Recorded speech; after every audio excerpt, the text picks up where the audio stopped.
Good morning from north central Nebraska.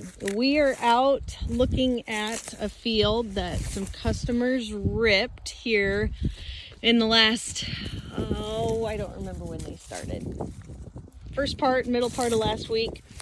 And just wanted to see what kind of job they did, how things are looking, and an interesting thing that we wanted to discuss is your hard pan maintenance management, whatever you want to call it.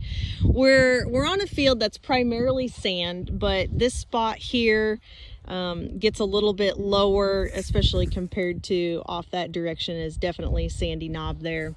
As you go south, there is a really good clay base underneath this particular field. We've had some moisture probes out here over the years, and I don't remember, is it about that 12-inch, 18-inch mark that we hit that clay when we're putting the probes in? Something like that, yeah. So we came out here with a compaction rod and probed around in some different spots after I had soil sampled it, and of course for sure that 4 to 6 inch mark we had some compaction, and then with the compaction rod we found down at 14-16. So these guys ripped at right around 16 is what they were going for. We haven't used the rod here this morning, but wanted to point out just how you can tell where your compaction is at after you've ripped. And Zach found a really good clod here that was in one of the, I'm going to call it the trench for lack of a better term, and just, this is where the soil had popped up, also for lack of a better explanation, during that trench. And that's just a perfect 4 to 6 inch compaction layer. Here was the top,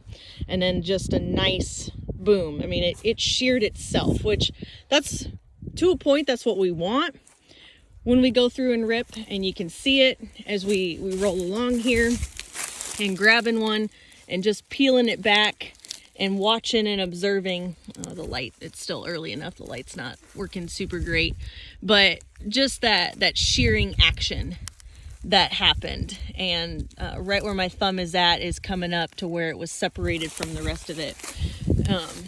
And that's what Zach is highlighting there. He commented as he was tearing up clods, the lack of roots in them. You can see a few in that. We've got focus. We've got a few root hairs here, but not like we should. And definitely no worm trails, which is just case in point highlighting that this was really compacted in that top 4 to 6 inches. So hopefully now once we get planted and we get rolling, these guys have been slowly but surely incorporating cover crops into their system, particularly on their rotations of whatever they chop for silage. And we'll just keep at them with a good grass type of cover crop, as well as turnips, radishes, anything like that we can get some different rooting structures out here. But just a little fun Monday morning for you on an observation we were having. Here's another prime. Gosh dang it, stupid thing will not focus. Another one, just perfect how that popped up like that. And there you got where your shear action happening.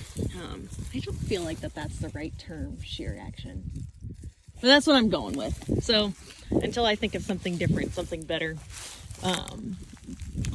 this has got a little more clay and loam up here on this versus the sand. If we go up and look at the sand, it doesn't happen quite as often. Here's another spot, but it's a little heavier soil down here. Things fall back into place better as we get up to the sand, but still got it going on in the sand. Sand can get severely compacted, and not just from traffic, whether that's grazing animals or years and years of farming it without doing any ripping. You can compact your soils with the same water application that's just that whole action of you always come down to a certain point every time you water, and you're going to develop compaction layers that way. So happy Monday. I hope planting is going good for everybody, and you have a good spring. We'll talk to you soon.